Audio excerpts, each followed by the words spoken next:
I'm with Sepultura, and we've got Max Cavalera, the vocalist, and Andreas Andren, the guitarist, and Andreas Kisser, the lead guitarist. Hello.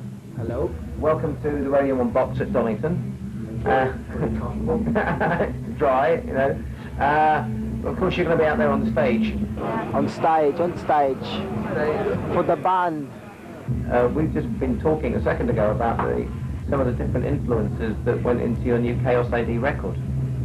Yeah, one of them is the acoustic song, which is called Kaiovas, which is a tribe that live in the rainforest, and they suicide because the government was taking the land away. There's no lyrics, it's just the name, and then on the album we explain to the people what it is. And that was the first experience for us to do that kind of extreme experience with the drums and acoustic guitars.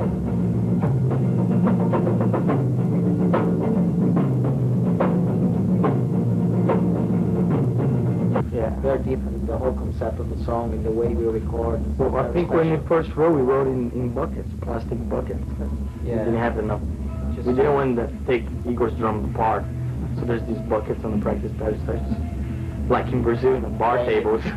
Fucking bollock sound. And the way we do Kaiovas live too is without acoustic instruments. It's a hell we play with our guitars.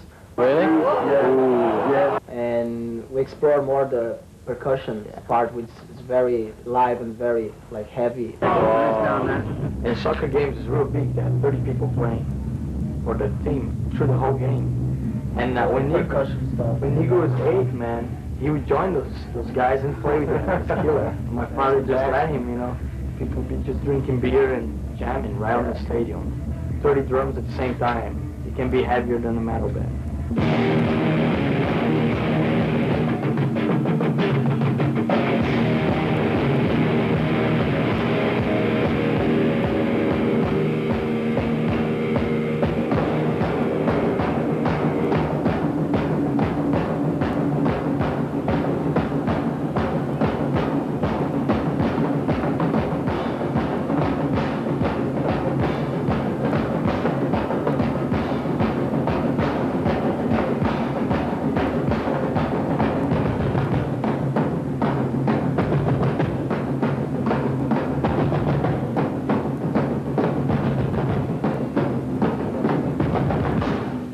Meanwhile, Sepultura have completed work on a set of demos for their 6th album, the follow-up to 93's hugely successful Chaos AD. It's hinted that this new effort will be titled Roots, and in this exclusive MTV interview, the band talk about their rise up the ladder of success, from the inner city hell of Brazil to international fame and fortune.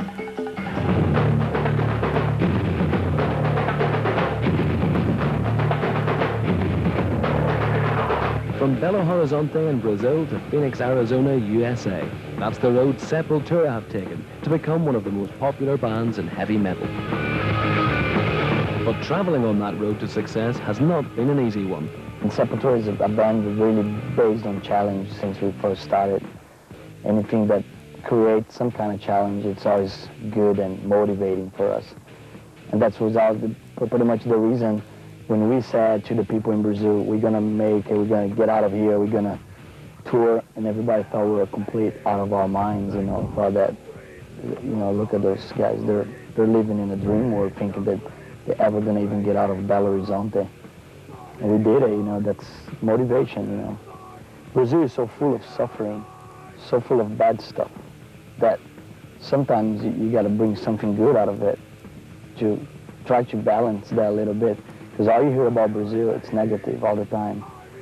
So, you know, we try to bring us something positive out of that country sometimes.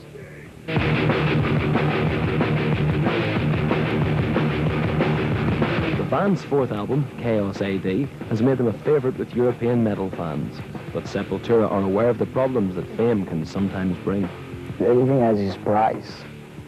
And we knew that there would be a price for all these. You don't get into these thinking that it's going to be an easy way and all that. So I wanted to do that 10 years ago. I wanted to drop everything I had going, dedicate my entire time for music.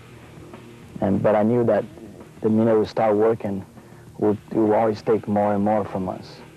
I think you just got to deal with it, and if you don't like it, the best thing you should do is stop and quit and totally go out of it.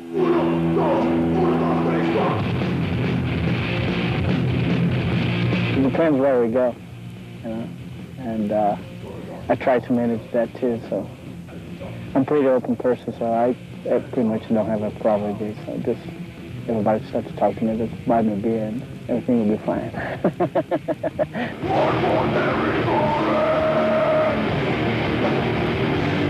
One of the highlights of the past 12 months for the band was their performance at Donington Monsters of Rock, complete with nerves and adrenaline. The pressure of being the first third world band to play Donington, first South American band to play Donington, all that. I ended up building the whole pressure, you know. But once you're on stage, that's it, and it was great, and the crowd was really good, really into Sepultura that day. That's the best. Apart from making Phoenix their home, it's also Sepultura's place of work and their famous practice pit. So here we are. That's my rig, and I rent some space for Andres, put his guitars over there. So, enjoyed the band because I had a bass. Not because I couldn't play, but I had a bass. This is the president of the Sepultura fan club in Phoenix, the American fan club. So you can kind of like mess around with him a little bit. Okay, so right now we're gonna play some of the stuff we've been recording, a track here. It's the material working on a new Sepultura album. And a little bit of this track is called Roots, Bloody Roots. Roots! Bloody roots! Roots! Bloody roots! Some critics claim Sepultura could be as big as Guns N' Roses if Max Cavalera changed his vocal style. But Sepultura isn't about having massive commercial success. It's my style. If I sing like Axl Rose, then I'm not going to be myself anymore. Then even if I sell more albums, I'm not myself, then why should I do it? All we want to do right now is stick to our roots and write the music that we think is right. And that music, like I say, we're just going to find these right people. Somehow, the right people is going to find that music too.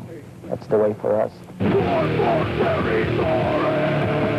don't expect everybody to like Sepultura. I know there's a lot of people that hate Sepultura, but there's a lot of people that like it a lot and appreciate what we do. So that's the way it is.